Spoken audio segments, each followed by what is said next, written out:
printer problems are common, annoying, and time-consuming, especially for businesses. Now, the problem is that printer problems have existed, I believe, since printers came around. And they seem to be so very simple. But in the reality of it, there are numerous ways that there can be problems. Now, for this video, we're going to focus on just a couple of the most common issues that I've seen. And those are going to be driver compatibility and printer misconfigurations. Now, inside of drivers, the main culprit behind that type of a problem is an outdated, incorrect, or incompatible driver. Now, to understand that, you kind of need to know what a driver is.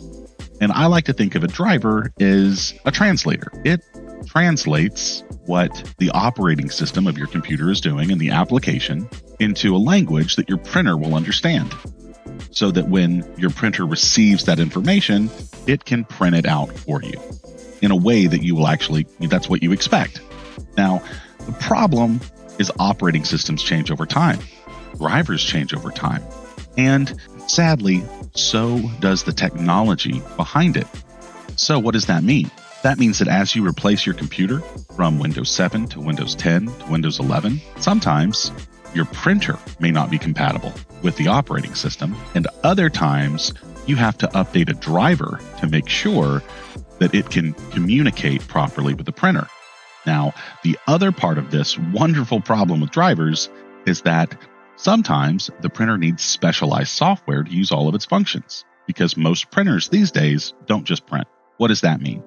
That means that not only are you looking at a driver compatibility problem or a driver that you need to update, you're looking at a software application that you have to install to ensure that you can manage your printer properly. Now, inside of the most common problems that I've seen, outside of making sure that your software is installed, are general printer misconfigurations. Now, how does that happen? Well, your printer, when it's first installed, has default settings, and normally it will print a test page, and your operating system can prove to you that your printer works.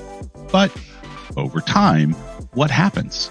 Well, the hardware that is given to you by your internet provider or your IT department, the systems on that network are attached or registered to the environment.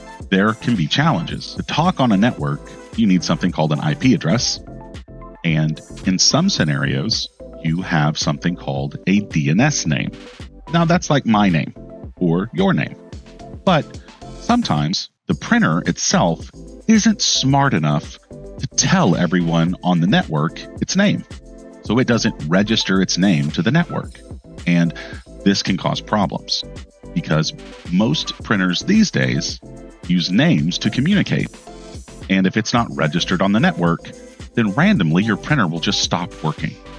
Now, IT departments and IT professionals normally will do something called, you will assign an IP address to a printer, and then you will create a static name on your network so that it can never be forgotten. But in many small to medium businesses, and especially at home, we don't do those things. We expect to be able to plug our printer in and have it work. So what are some common fixes?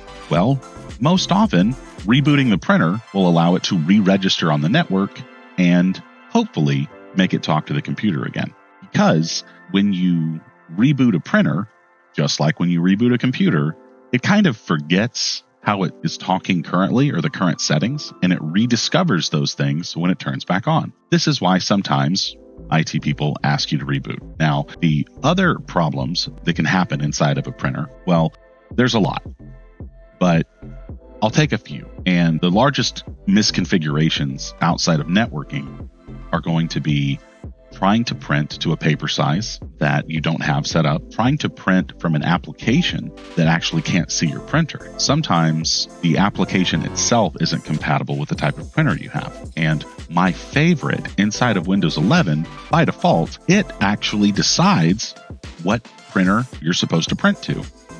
So unless you want to go in and click the drop down and select a new printer, sometimes it defaults or it changes the printer on you and you didn't ask it to, which can be very frustrating. Now, one of the most interesting things around printers is that most IT professionals, well, we've been dealing with printer problems for many years. So it's easiest for us to be able to reconfigure them, set them up in a way that it's more supportable. But again, the small to medium business that may not have a full IT department or an IT staff, it can be a challenge. And I've heard this a few times in my career. I don't understand why printers are so complicated. And I promise you, every IT person I have ever known or worked with thinks the exact same thing. We don't understand why they're so complicated either. It doesn't seem like it would be on paper, but they definitely are. So I hope this video was at least able to point you in a new direction or help you out at all. And if you have any further questions, you can always check our website at www.motonetworks.com. Thank you.